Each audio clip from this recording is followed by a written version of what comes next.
Sean Puffy Combs, from the white power structure perspective, is guilty of committing celebrity crimes while no longer being relevant to the white power structure. One thing we know about racism and black celebrities: when you are no longer a benefit to us, we no longer provide you with the protection you need to operate above the law. That went for Michael Jackson, that went for Prince, that went for Whitney Houston, that went for, it goes for all the celebrities, Bill Cosby, R. Kelly, now Sean Puffy Combs. This is why when LeBron James retires from the NBA, he's going to have to be more careful. You have to be more careful when you're no longer the man. You have to be more careful when you're no longer on top, because when you are no longer of earning potential for us, when we can no longer flip a quick dollar off you, we send you back to the plantation to be with the rest of the Negros. You're no longer special. Get out the house, go back to the plantation. And when you back on that plantation with the rest of Black America, you will be treated and viewed just like the rest of Black America. Puffy might be shot. Bill Cosby may have been shot. R. Kelly may have been shot. How dare you do this to me? Look at what I've done for you. I've remade hip hop for you. It doesn't matter, Puff Daddy. You ain't had a hit in years. You ain't been musically relevant to the white power structure in years. Puffy should have been more careful about his behavior, although none of us, including me, would ever condone or excuse domestic abuse. When you no longer matter to them, they no longer matter to you. And speaking of Whitney Houston, you feel like she was killed, right? Yes. Yes. Whitney Houston was murdered because she was no longer of value to the music company that owned her.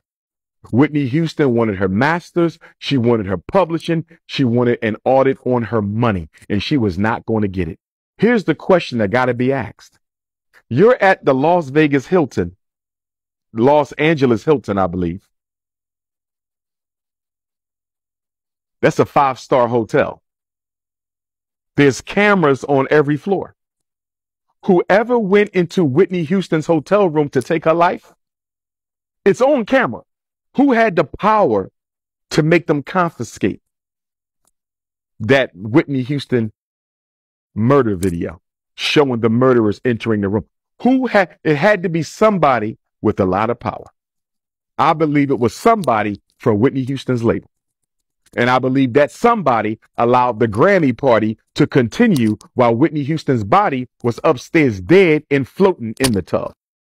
Whitney Houston was murdered. Michael Jackson was murdered because he was no longer of value to his company. He owned half of the Beatles catalog. He did not plan on selling it. The reason he was going to go on tour was to make enough money to satisfy the debt that his music company put him into, and he was put into that debt with his Invincible album. They sabotaged the Invincible album on purpose, putting Michael Jackson into debt so he'd have to give them back the Beatles catalog. Owning the Beatles catalog basically made Michael Jackson 50% owner of that music company, and they hated him for it. How dare you manipulate your way with your economic genius, Michael Jackson? With your economic genius, how dare you manipulate your way into 50% ownership of the most powerful music company in the world? They murdered Michael Jackson. He should have never come back to the LA Staples Center to practice for those concerts. He was living with his brother in Dubai. He should have stayed his ass in the Middle East. Michael Jackson is my all-time favorite recording artist. Tupac Shakur is my all-time favorite rapper. Whitney Houston is my all-time favorite female vocalist. And all three were murdered by the music industry with complicity from the white power structure and the FBI. And on that Michael Jackson note, did you just see how his so-called son, the white boy Prince Michael, is not willing to give Mother Jackson, Michael Jackson's mother, needs some money, and Michael Jackson's fake Caucasian son won't give his black grandmother any of his so-called father's money. That's happening right You now. for real? Yes, the white boy won't give his Michael Jackson's mother no money. They in court right now. And this is why we got to stop the bunny. Man. Yes. Yes. That's disgusting, It's man. correct. How you ain't going to take care of that man's mother? How you ain't going to take care of that man's mother? But I'm going to go to Vanessa Bryant. Same offense. No disrespect to Vanessa Bryant, Kobe's widow. But Kobe's mother and father just sold his NBA championship ring. They just sold it. Why? Because they need capital to live. They're elders. They need some money. From what I've heard, Vanessa Bryant ain't giving them a dime. Kobe Bryant left her almost $1 billion. And you mean to tell me that you don't have enough decency, enough respect to float Kobe Bryant's mother and father $1 million? Even if it's one time, Art. Even if it's one time. I don't really like y'all. I don't really mess with y'all. Y'all son told me not to be bothered with y'all. But because you are his parents, because he would have never existed without you, because if y'all don't give birth to Kobe Bryant, he never becomes my husband. I'm never in this financial position. Because of that, let me give you $1 million. Let me throw him $5 million. I'm not giving you no more, but I'm going to give you $5 million, but you can't come back again.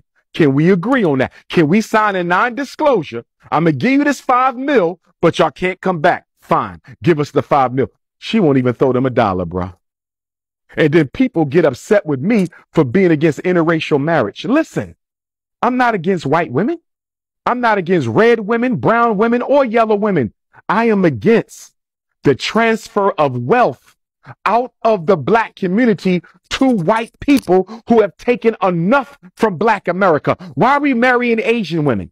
Why are we giving our wealth to them? Why are we marrying white women? Why are we giving our wealth to them? We don't have enough as it is to rebuild black America. And you out here marrying women who you know going to take you to the cleaners when you no longer a celebrity, when you no longer got any money. Look at Michael Strahan. I just read an article the other day that Michael Strahan's white ex-wife, who already received $16 million, I believe was the amount in the divorce settlement, plus a certain monthly allotment, she said that's not enough. She wants more money. And then I read some time back that RG3, the former NFL quarterback, he married a snow bunny, divorced her. She took a sizable chunk of his wealth. She wants more money. Tiger Woods' girlfriend sued him last year for putting her out the house, and she was not even his wife. What are we doing? What are we doing? When you are no longer making that money, these white women leave you, and they're going to take as much as they can get on their way out the door. But compare that to what black women get. Did you see what happened when Robert De Niro divorced the black woman? She did not get half his money. Robert De Niro's ex-black wife did not get half of his money. You know what the courts gave her? $1 million a year. You're going to get $1 million a year until you get married. The minute you get married, you will no longer collect from your ex-husband. We don't benefit from interracial marriage. And here's my question, Art. If white people love us so much, if they got all this love for black people, why is the bedroom the only place they can show it? Why is behind closed doors the only time we see the love that white America professes for us? Why we don't see it in the classroom with our children? Why we don't see it in the courtroom where we're being sentenced to twice the amount of time in prison for the same offense as white people? Why we don't see it in the banks when we're looking for business loans and home loans? Why we don't see it in society where we're being murdered indiscriminately by white mass killers and white police? If white people love black people so much, why don't we see it anywhere else beyond the bedroom? We ain't nothing but a fetish. We ain't nothing but a pet. We ain't nothing but something for white folks to have a little bit of fun with. And when they done with you, they drop your ass off and take everything you got. It's not worth it. But we can't stop because the low self-esteem of black men, dictates that we get a white woman in order to feel better about ourselves and more equal to the white man.